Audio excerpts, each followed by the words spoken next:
Want to get paid $10,000 to build an accessory dwelling unit that pays you income every single month? Several Florida cities are writing those checks right now. But there's a catch. Senate Bill 48, the bill that would have made this possible statewide, just died in Tallahassee. So today, I'm going to show you exactly which counties you can still do this in and which ones will slam the door in your face.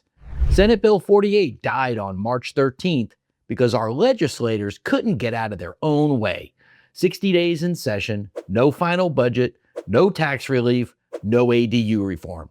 So your right to build is still determined entirely by where you pay your taxes. Nope, no ADU for you. Come back in 1 year. But we're not just going to complain today. My team and I just finished a regulatory audit covering most of Florida's counties and dozens of the largest cities.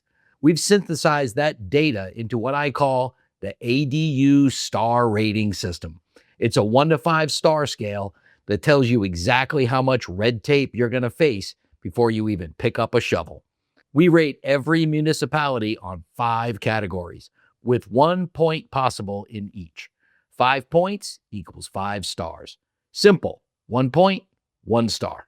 The full rubric is on the screen right now and linked in the description. But let me walk you through the 2 that make or break your project. Number 1, approval pathway.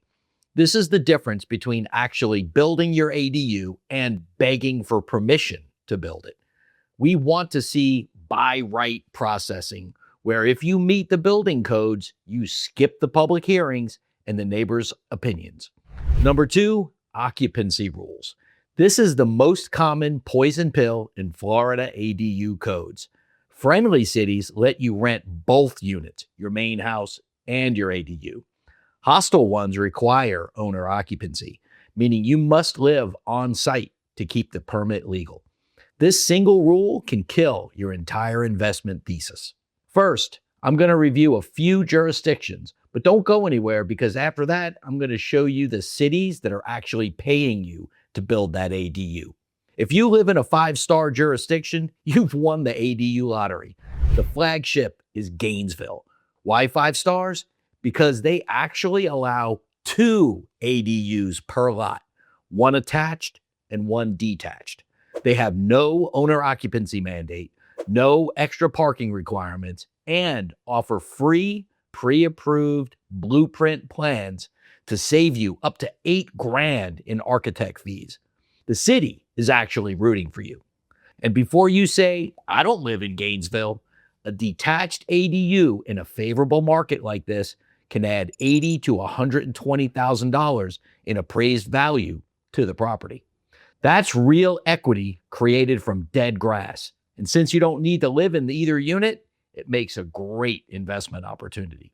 If you're still deciding where in Florida to move, this star rating should be part of your checklist, right next to schools and commute times. A 5-star ADU city means you're buying a property with a built-in expansion option. Jacksonville is our model for 4 stars. Following their 2024 reform, Jacksonville became arguably the most permissive major city in Florida. They removed the old size tie to the main house and allow a 1,000 square foot cap by right in most residential zones. Standard permit fees do apply, but you aren't fighting a bureaucratic war just to get started. Now, Orlando sits at 3 stars.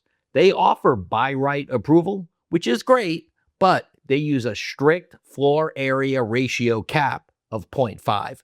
That means if your house plus the ADU exceeds 50% of your lot size, you can't build. They also mandate strict architectural matching.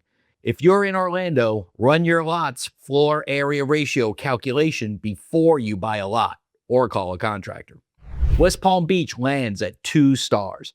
They technically allow ADUs, but they use poison pill regulations.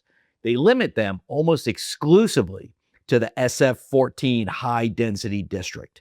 If you're in any other residential zone, you're ineligible. Plus, their impact fees can top $10,000. Do not assume you are eligible here. Your first call is the planning department to confirm your specific district. Our audit confirmed 16 counties that do not address ADUs in their code at all. These are concentrated almost entirely in Northwest Florida, running from Pensacola to Tallahassee. In these areas, there is no use code for an ADU. This is regulatory limbo. If you try to apply, the building department will likely reject you because the computer literally doesn't have a button for your project. Coming up right now, the exact cities cutting you a check, including one writing $10,000 rebates through 2027. But I'm also going to hit you with the one thing that can kill your project, even in a 5-star city. Don't skip this part. The big winner variable here isn't the dollar amount, it's the active funding status. While St. Petersburg offers a larger grant on paper at $20,000, that program is currently on hold. The city of Orlando is the true winner because their program is active and funded through 2027. They provide a $10,000 build-out rebate plus a 100% rebate on the permit and impact fees, which saves you an additional $3,100 on average.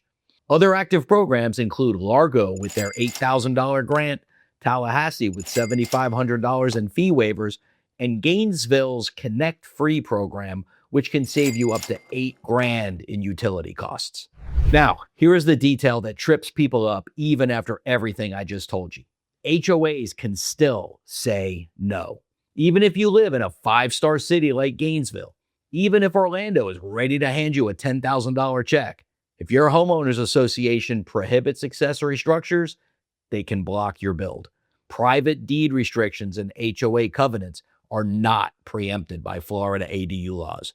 Always pull your deed and HOA docs from the county clerk before you spend a dime. The failure of SB 48 means the patchwork is here to stay. We have to try again next year in Tallahassee, so contact your state representatives now to get the ball rolling for 2027. But you can't wait for 2027 to build your project. If you're in a 5-star or 4-star city, or you can snag an Orlando check, act now. Construction prices are only going up.